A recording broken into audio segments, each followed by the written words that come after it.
연구기관에서도 올라갈 수 있다라는 의견들이 나왔습니다. 지방은 끝났다라고 얘기합니다. 저는 이게 틀린 말이라고 생각을 합니다. 그 주변에 파동들이 분명히 움직입니다.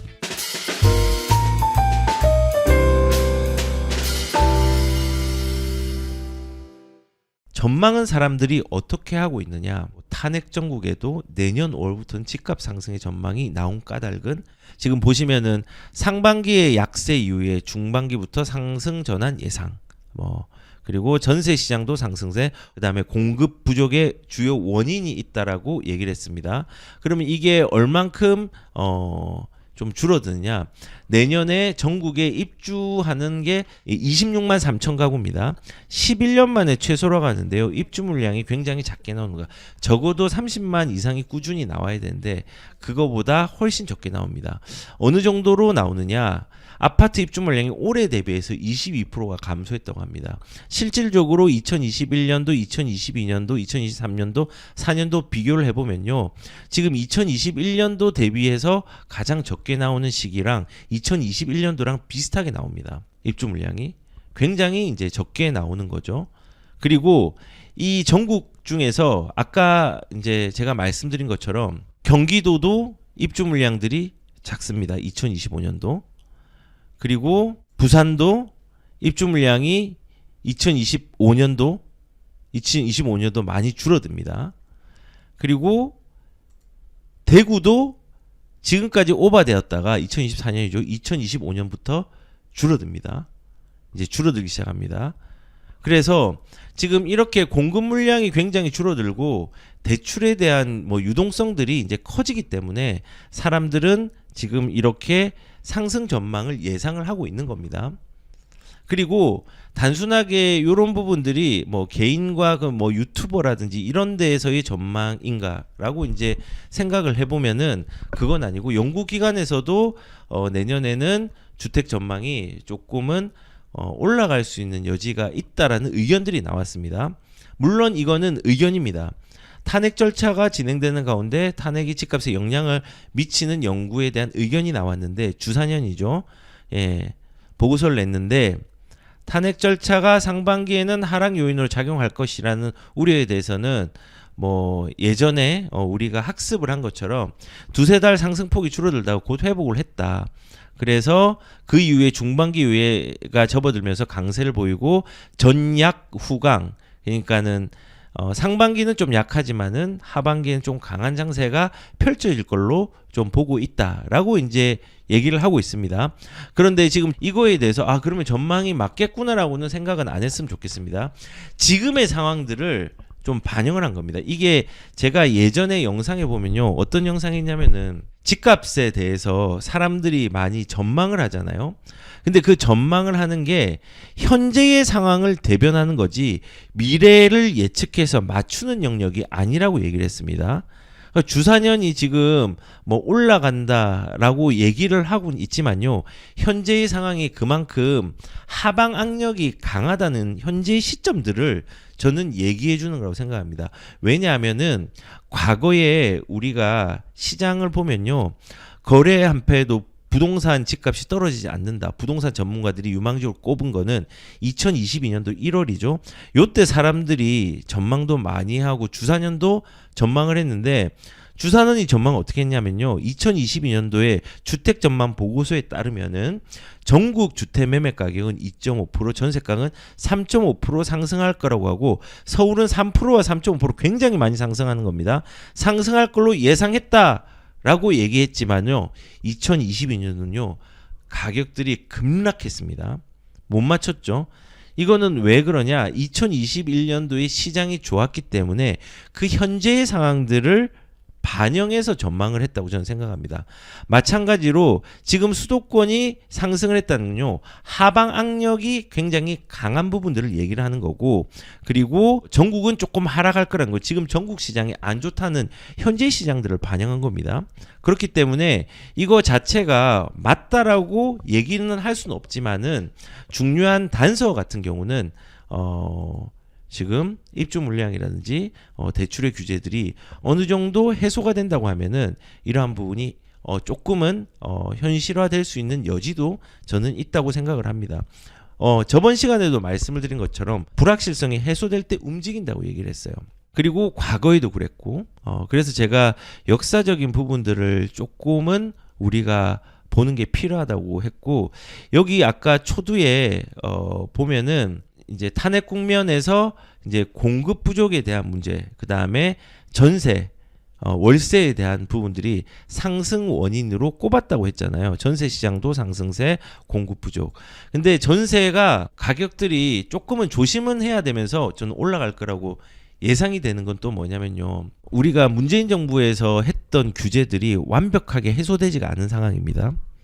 그런데 그렇게 완벽하게 해소되지 않은 상황에서 이것들이 아직까지 유지가 되고 세금이든 대출이든 혹은 여러 가지의 거래를 제한하는 부분들을 이번 정권에서 뭔가 풀려고 했죠. 근데 이게 여야가 서로 대립이 정말 극심했기 때문에 사실상 이런 부분들은 이제 특히 이런 임대차 입법 폐지는 물 건너간 부분들이 있다고 생각을 합니다.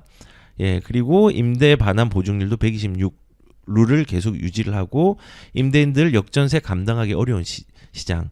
분명히 가격이 오르면요, 이게 계속 유지가 되면요, 역전세도 향후에는 또 나올 수 있는 여지들이 있다고 생각을 합니다.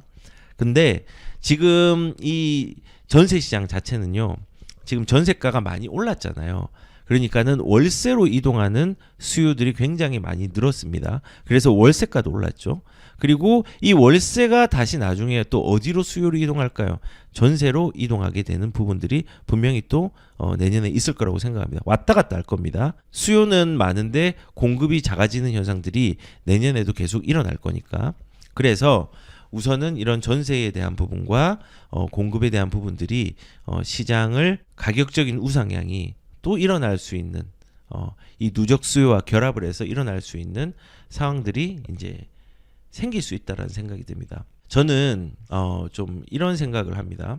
우리가 자산이든 개인의 담력이든 용기든 이런 것들을 성장시키려고 하면요, 비난과 고통이 난무할 때 비상을 준비할 시기라는 생각을 가지고 저는 가야 된다고 생각을 합니다. 지금 상급지가 거래가 많이 줄었습니다.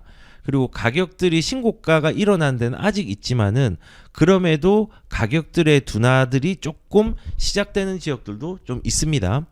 그리고 하락으로 전환한 지역들도 분명히 있습니다. 예. 그런데 우리가 이렇게 하락이라고 했는데 지금 급락을 하고 있는 게 아니라 굉장히 잘 버텨주고 있어요.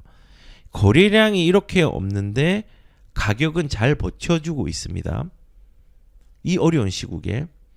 그리고 사람들이 이제 이런 걸 보면서 야, 이제 상급지는 되게 올랐는데 하급지들은 더 이상 이제 오르지 않네. 이거 너무한 거 아니냐. 이제 끝난 거 아니냐. 양극화에 대한 얘기를 많이 하면서 사람들이 서울 상급지가 움직이고 서울 외곽은 끝났다라고 얘기를 합니다. 그리고 서울은 움직이는데 지방은 안 움직이고 끝났다라고 얘기합니다. 저는 이게 틀린 말이라고 생각을 합니다. 모든 지방들이 다 좋다는 것도 아니고 모든 지방들의 투자에 좋은 지역이라고 얘기하는 게 아니라 서울에 있는 상급지가 움직이면요, 서울의 외곽도 연결이 되어 있습니다. 이게 그냥 강남만 오르고, 물론 격차들은 조금 생길 수는 있지만요, 강남만 움직이는 게 아닙니다. 마용성만 움직이는 게 아닙니다. 결국은 퍼집니다. 파동이거든요. 돌을 던졌을 때 파동 하나만 움직이고 끝납니까? 아니면 점점 퍼집니까? 큰 원을 그리면서 퍼지잖아요. 그러다가 지방도 움직입니다. 지방도. 근데 지방도 우리가 선별해야 되는 게 인플레이션이 불공평하게 이동을 하기 때문에 그냥 지방을 아무데나 집을 사야 되는 건 아닙니다. 그것보다는 지방 중에서도 광역지자체 중에서 그 안에서도 선별을 해야 되는 부분들이 지방이 좀 까다롭게 작용을 합니다. 서울보다 지방이 투자하기가 더 힘든 겁니다. 가격이 서울이 더 비싼데 왜 지방이 더 힘드냐? 왜냐하면 더 위험성이 있기 때문에 그렇습니다. 그러니까 우리가 이런 거예요. 분양 대행사에서 강남에 집을 팔면은 거기에서 중간에 수수료를 분양 대행사에서 많이 먹을까요? 작게 먹을까요? 그렇게 많이 생각보다 많이 먹진 않습니다. 근데 거꾸로 저기 지방에 있는 신축 아파트 진짜 미분양 관리 지역인 지역에 계약을 성과를 얻었다. 그러면요 중간에 있는 수수료들이 굉장히 많습니다. 어려운 걸 해냈잖아요. 그래서 수수료를 굉장히 많이 받습니다. 그래서 제가 말씀드리는 게 지방이 가격은 싸지만요 거래가 더 어렵거든요. 그래서 지방은 선별의 과정들이 굉장히 크게 필요한 지역들이 지방입니다. 그래서 제가 지방이 움직일 수 있다라는 말은 했지 지방을 적극적으로 투자라는 말은 아닙니다. 다만 지방 중에서도 광역지자체 중에서 상급지들은 투자를 해도 저는 상관없는 타이밍이라고 생각합니다. 특히 대구라든지 이제 대전이라든지 부산이라든지 뭐 세종시는 이 가성비가 안 좋습니다. 전세가가 낮아가지고 세종시도 좋지만은 가성비가 안 좋지만 세종시는 실거주는 괜찮습니다. 그런 식으로 이제 접근을 할 수 있는 여지들이 충분히 저는 있다고 생각을 합니다. 왜냐하면 지방도 움직이니까. 근데 사람들은 언론에서는 이제 양극화가 일어나가지고 이제 지방은 끝났다. 이제 뭐 이제 서울만 움직인다라고 하는데 서울이 제일 크게 움직일 겁니다. 잘 살아남을 겁니다. 하지만은 서울만 움직인 게 아니라 그 주변의 파동들이 분명히 움직일 수 있습니다. 움직입니다. 그래서 우리가 이 과거의 역사를 볼 때 눌려 있을 때 남들이 비난할 때 그때 내가 소수의 생각을 가지고 그 소수가 나중에 다수가 되기 전에 기다리는 투자로 움직이는 게 가장 합리적인 투자가 될 수 있습니다. 그래서 지방이 안 움직인다? 움직입니다. 그렇다고 지방을 무조건 투자하라? 그건 아닙니다. 하지만 상급지, 그러니까 광역지자체의 상급지의 물건들은 남들이 비난할 때 대구라든지 부산, 뭐 대전 이런 지역들은 지금 움직여도 상관없는 시기라고 저는 생각을 합니다. 그리고 우리가 거꾸로 지금은 어렵기 때문에 못 들어가지만요. 반대로 잘 나가다가 어려움이 오는 시기가 있습니다. 그러니까는 유동성의 시장이 펼쳐지다가 이제는 눌려지는 시장. 지금은 눌려진 시장이잖아요. 근데 이제 유동성을 기다리는 시장이고 거꾸로 유동성 시장에서 언제 올지 모르는 누름의 시장들이 이제 또 오겠죠. 그게 언제 올지 모릅니다. 그래서 그 모르는 시기를 그 힘듦을 늘 준비를 해야 됩니다. 그래서 저는 씨를 많이 뿌려놓으라고 합니다. 그러니까 근로자들은 씨를 어떻게 뿌리느냐 현금 흐름이 잘 유지될 수 있도록 근로소득이든 자본소득이든 아무튼 만들어내야 되겠죠. 그리고 생산 기틀인 부동산들 꼭 하나를 가져가야 되겠죠. 그리고 작은 돈을 크게 불릴 수 있는 금융에 대한 부분들도 고민을 해봐야 됩니다. 저 같은 경우는 금융 쪽에도 있고 그 다음에 현금 흐름도 있고 부동산도 있고 그리고 사업도 하고 여러 가지의 씨앗들을 뿌려놨습니다. 그래서 제가 부동산으로 막막할 때 다른 씨앗들이 열매를 맺어서 그것들을 메꿔주는 현상들이 있었습니다. 이게 사람마다 케이스 바이 케이스인데 저 같은 경우는 누가 제가 가만히 있는다고 돈 주진 않잖아요.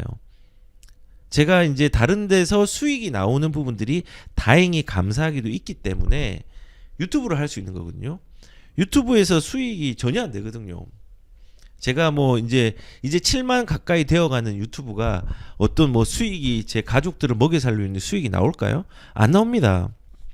다만 씨를 뿌려놨기 때문에 부동산도 뿌려놓고 그 다음에 뭐 GPL이라는 걸로 현금 흐름도 뿌려놓고 임대 수익도 뿌려놓고 그 다음에 미국 주식으로도 뿌려놓고 그 다음에 사업으로도 뿌려놓고 제가 이제 아시는 분은 아실 건데 외식 사업도 합니다. 나중에 한번 그 외식 사업 말씀드리도록 하겠습니다. 예, 한번 먹어보시면은 반할 겁니다.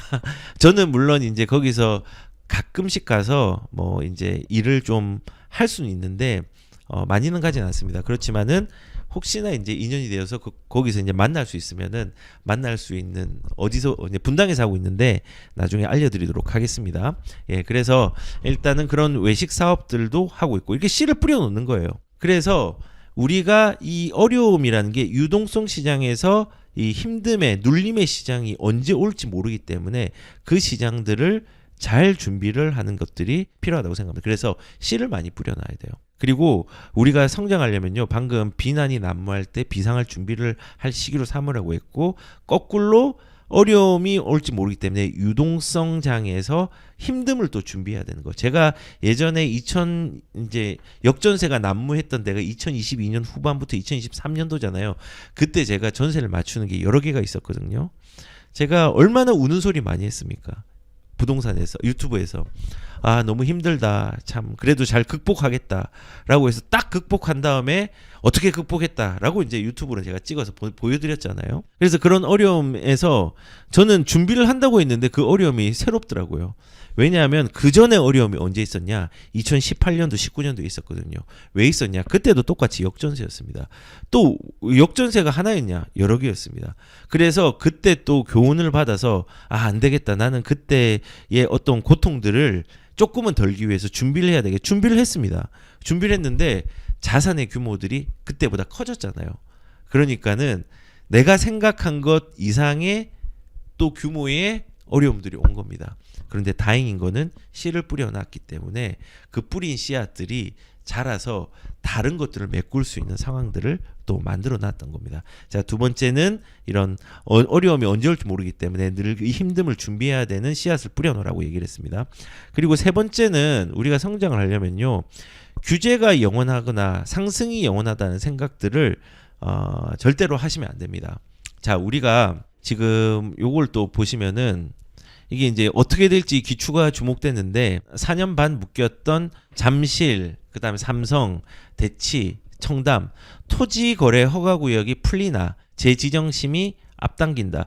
이 앞당긴다는 것들은 지금 재진영안을 상정할 예정이라고 했는데 긍정적일지 부정적일지는 모르겠어요. 근데 서울시 안팎에서는 규제 지역 내 투기 우려가 낮은 지역에 대해서는 일부 지정을 해제하거나 규제를 축소해야 된다는 지적이 나온다라고 했는데요.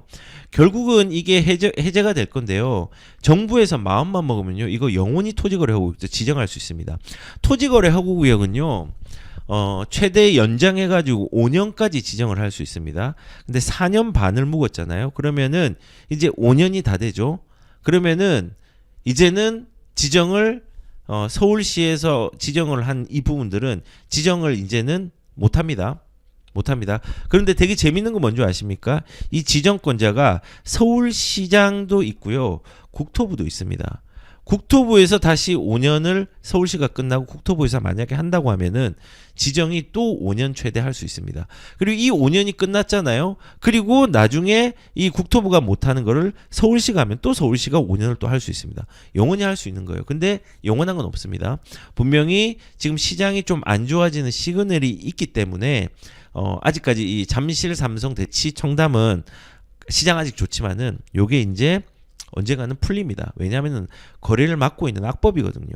근데 이게 이제 정치를 어떤 사람이 선점해서 그 가치를 가져가냐에 따라 다르겠죠. 아직 탄핵 국면이고 앞으로 이 국면들이 3개월 안에 결론들이 날 겁니다. 그 결론에 따라서 요게 또 길어지냐 짧아지냐가 결정될 건데 우선은 이 묶였던 것들 영원하지 않습니다. 심히 앞당긴다. 이거는 앞당기는 건 다시 지정이 아니라 일부 풀기 위해서 하는 거겠죠. 이런 식으로 규제들은 풀립니다. 우리가 기억하고 있을지 모르겠는데 옛날에 취득세가 1%가 아니었습니다. 6억 이하짜리 뭐 이런 게 지금 1.1%잖아요. 근데 예전에 2%였거든요. 이 2%대가 영구적으로 1%가 된 거는 박근혜 정부가 들어와서 2013년도에 취득세가 완전하게 풀렸습니다. 그리고 양도세 옛날에도 중과였습니다. 그리고 노무현 정부 때는요. 양도세가 어땠는 줄 아십니까? 단일 세율이었습니다. 예, 1주택자는 뭐 일반 세율. 근데 2주택자 뭐 이제 50%, 뭐 3주택자 60%, 뭐 이런 식으로 일단은 그냥 단일 세율로 다 매겨버렸어요. 지역하고 상관없이. 어마어마했죠. 그런데 그런 부분들도 시장의 순환과 정치의 가치에 따라서 다 풀리고 조금 조정이 되었습니다. 그래서 규제는요. 지금 당장 생각할 때는 큰일 났다. 규제가 너무 심각해서 우리가 더 이상 좀 움직일 수 없는 상황이다라고 판단되는 심리적인 압박과 규제적인 압박들이 분명히 있지만은 이것도 시장의 흐름에 따라서 풀리게 됩니다. 풀리게 됩니다. 근데 그 시점은 맞출 수는 없습니다.